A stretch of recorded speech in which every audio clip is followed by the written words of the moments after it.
sorry फिर से ये बस लगे देखिए हार्डवर्क में एला लगा लूँ मांदर के 3 बस लगे क्लास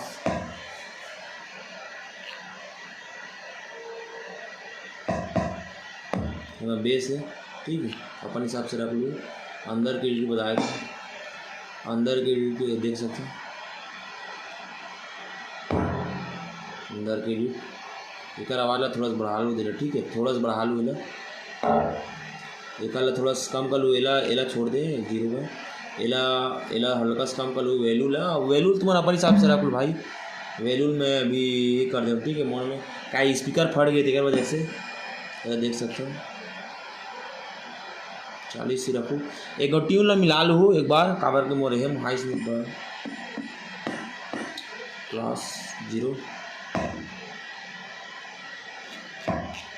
एनो है ठीक है एला ये कर लूँ 300 में बेस के 0 ही रही